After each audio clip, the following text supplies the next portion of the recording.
दोस्तों, दिल्ली और बिहार में जीत के बाद भारतीय जनता पार्टी का आत्मविश्वास बढ़ा है। बिहार में सत्ता समीकरण बदले हैं, नीतीश कुमार को किनारे किया गया है और अपना मुख्यमंत्री भी बना लिया गया है। लेकिन इसके बावजूद बीजेपी पूरी तरह संतुष्ट नहीं दिखती।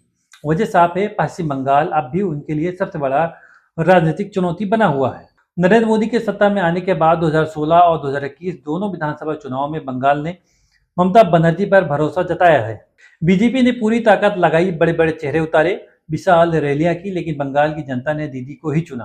अब 2026 के चुनावी माहौल में फिर वही सवाल खड़ा है, क्या इस बार बंगाल बदलेगा या फिर दीदी को मौका मिलेगा? दोस्तों, आज जमीन पर जो माहौल दिख रहा है वो बीजेपी के लिए आसान नहीं है, क्योंकि बंगाल में ममता बनर्जी सिर्फ एक नेता नहीं है बल्कि एक भावनात्मक चेहरा है। माँ माटी मानुष की राजनीति करती है। सूती साड़ी और हवाई चप्पल और साधारण जीवन शैली वाली ममता बनर्जी की छवि आज भी आम जनता के बीच मजबूत है। 15 साल में सत्ता में रहने के बावजूद उनकी जमीनी पकड़ बनी हुई है।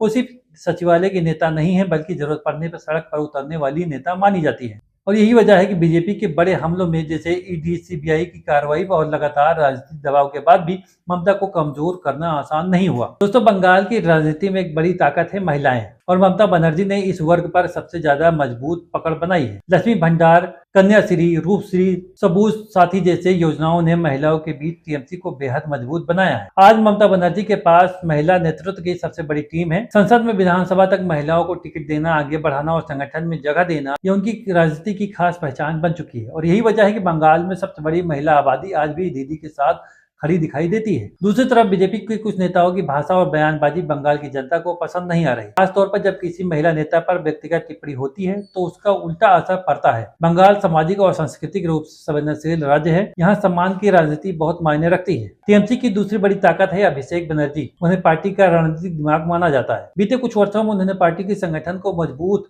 और बूथ स्तर पर मजबूत किया है। पंचायत से लेकर वार्ड स्तर पर कार्यकर्ताओं के सक्रिय रखना, स्थानीय मुद्दों को तुरंत प्रक्रिया देना और चुनावी मैनेजमेंट, इन सभी भूमिका पर अहम मानी जाती है। यही कारण है कि बीजेपी जहां बड़े चेहरों और राष्ट्रवाद के मुद्दे पर चुनाव लड़ती है, वहीं टीएमसी घर घर पहुंचकर चुनाव लड़ती दिखाई देती है। आज हम बात करेंगे युवा चेहरों की। सयोनी घोष जैसे युवा नेता इस चुनाव में टीएमसी के लिए माहौल बना रखे। युवा वर्ग, खासकर पहली बार वोट देने वाले मतदाताओं के बीच उनका प्रभाव देखा जाता है। दोस्तों, पश्चिम बंगाल में टीएमसी की असली ताकत को कुछ लोग ट्रिपल या एम फैक्टर कहते हैं, जैसे ममता, महिला, मुस्लिम वोटर बैंक। ये तीनों समीकरण मिलकर टीएमसी को बेहद मजबूत बनाते हैं। दोस्तों, बीजेपी के पास संसाधन है, संगठन है, केंद्र की ताकत है, लेकिन बंगाल में अभी ममता बनर्जी की दीदी इमेज बहुत मजबूत है। जनता इन्हें बाहरी ताकतों के खिलाफ बंगाल की आवाज मानती है। अगर बीजेपी को जीतना है तो सिर्फ नारों से नहीं बल्कि बंगाल की संस्कृति, भाषा, सम्मान और राष्ट्रीय मुद्दों को समझकर चुनाव लड़ना होगा, वरना एक बार फिर ममता बनर्जी सब पर भारी पड़ सकती है और भाजपा को मुंह की खानी पड़ सकती है। फिलहाल जमीन पर जो तस्वीरें दिख रही है उसमें मुकाबला कड़ा जरूर है, लेकिन टीएमसी कमजोर नहीं दिख रही। अब फैसला जनता करेगी। 4 मई को पता चल जाएगा, दीदी चौका मारेगी या बीजेपी इतिहास रचेगी। आपको क्या लगता है, बंगाल में इस बार किसकी सरकार बनेगी? हमें कमेंट कर जरूर बताएं। ये वीडियो आपको अगर पसंद आए तो हमारे वीडियो को लाइक करें, अपने दोस्तों के साथ शेयर करें, हमारे चैनल को सब्सक्राइब करें। और ये वीडियो देखने के लिए आपका बहुत बहुत धन्यवाद। जय हिंद।